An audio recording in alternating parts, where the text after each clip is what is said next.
people hurt people, right? So if you're a good, kind, loving, giving, forgiving person, then my guess is you've had someone in your life and they may have had a bad day, or they may have been grumpy, or they may have, been hateful or angry or whatever, and you thought, oh, they've had past hurt. They had childhood trauma. Their ex-wife was ugly to them. They had a difficult mom, blah, blah, blah, blah, blah, blah, blah. Okay?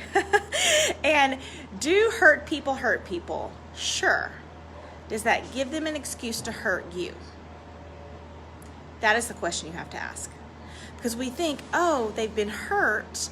I want to fix it. I want to help them. And we have in our head that if we heal their wounds, if we put salve on their souls, they'll love us forever. And they'll need us forever.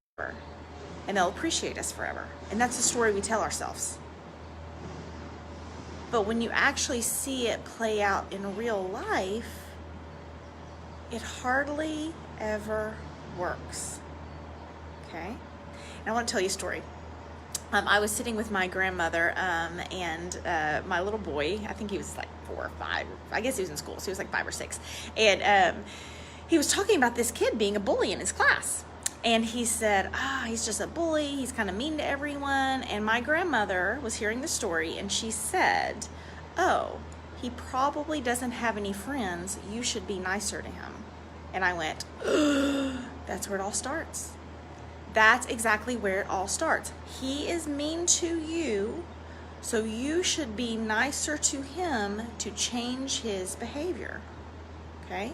I also did a mental health campaign for a high school, and there was a counselor, and there's a student, and she said, these girls are bullying me, and the counselor said, well, if she's being ugly to you or bullying you, maybe you should bring her a Starbucks coffee in the morning to try to be friends and make friends.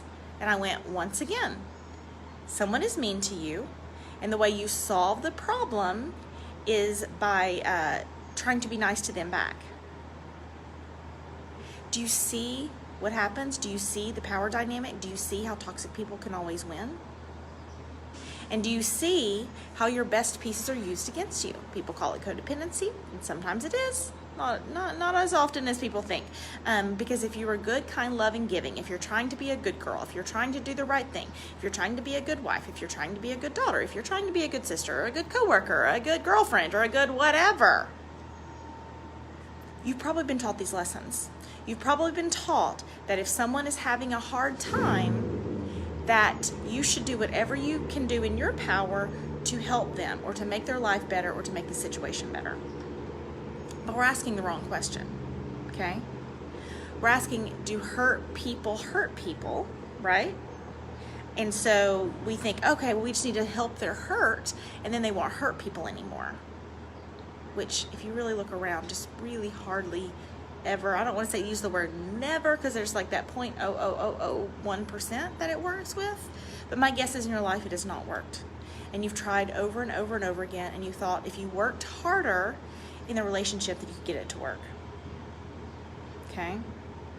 And start asking the question, does your past hurt give you the right to cause me future hurt? Does your past hurt give you the right to cause me future hurt, to cause me future pain? Do you not dealing with the issues of your past give you a pass, right? Past and pass, give you a pass to treat me however you want?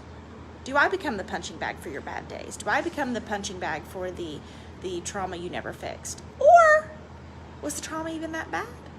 And they use your kindness against you. Oh, but you should be good to me. You should be kind to me. Don't you know what I've been through? And flip to the victim mentality. Okay? I want to tell you one more story. I was making my coffee. You can see it. And for days, I was trying to put in the water in the coffee pot. And you can obviously see what a huge mug this is, right? And so I had that water in the mug, and I was trying to pour the water in the coffee pot, and it was going everywhere. And I thought, man, I've got a master's degree. Surely I can manage pouring water into a coffee pot. What is happening right now? And I just kept pouring the water in. It was going everywhere. It was going all over the counter. It was a huge mess every morning. And my sweet, sweet husband walks in and he goes, why don't you use a smaller cup? And I went, oh, the problem is the cup, not how I'm pouring. But every morning I would think, okay, well, I'm going to pour it slower. I'm going to raise it higher. I'm going to try to shift my movement so that the water doesn't get all over the counter, and I'm having to clean that up. And I was solving the wrong problem. The problem wasn't how I was pouring. The problem was that my cup was too large. The problem was the cup, not me.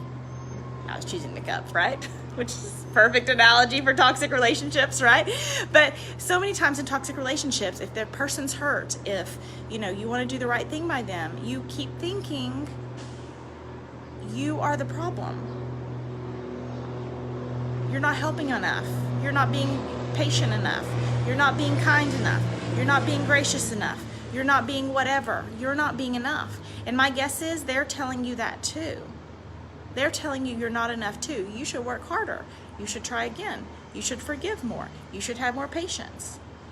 And they are convincing you to to do all the work of the relationship and use your kindness against you. And you think it's somehow your fault. In reality, the cup is the problem, not you. And hurt people, I hate to say, yeah, it is sad. It is sad. It is sad because sometimes they really are hurt. But you have to stop letting that hurt be an excuse for them to hurt you. Hope that helps. Have a great day.